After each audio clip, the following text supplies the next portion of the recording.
Whatever they were, whatever their background, they made courageous decisions because they had shared a common dream. And we are inspired by all those folks, and we hope to keep that inspiration rolling forward. This song is called "I'm Braden." And we hardly ever play this, so this is a special treat.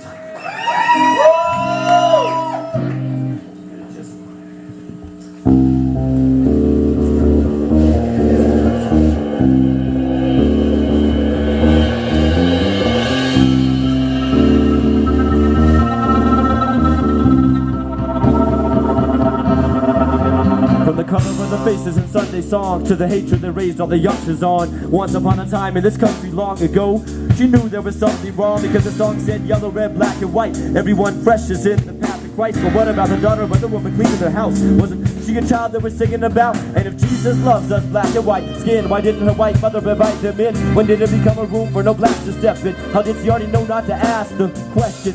Left lasting impressions, adolescence, comfort's gone. She never thought things would ever change, but she always knew there was something wrong. She always knew there was something wrong.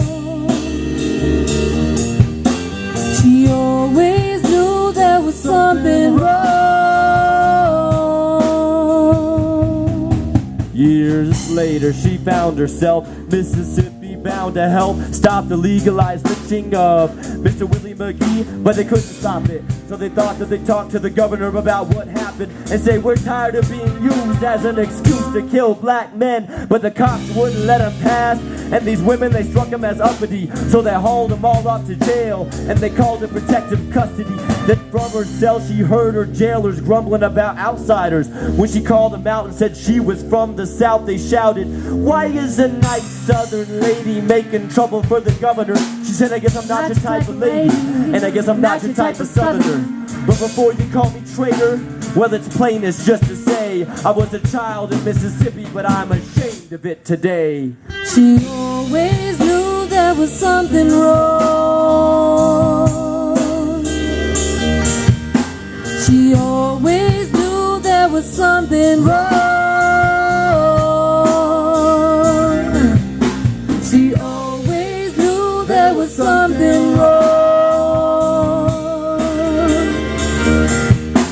She always knew there was something wrong. Imagine the world that you're standing within, all of your neighbors and family friends. How would you cope facing the fact the flesh of their hands was tainted with sin? She faced this every day, people she saw on a regular basis, people she loved in several occasions, people she knew were incredibly racist. It was painful, but she never stopped loving them, never stopped calling their names. And she never stopped being a Southern woman, and she never stopped fighting for change. And she saw that her struggle was in the tradition of ancestors never aware of her. It continues today, the soul of a Southerner, born in the other America. She always knew there was something wrong. She always knew there was something wrong. She always knew there was something wrong.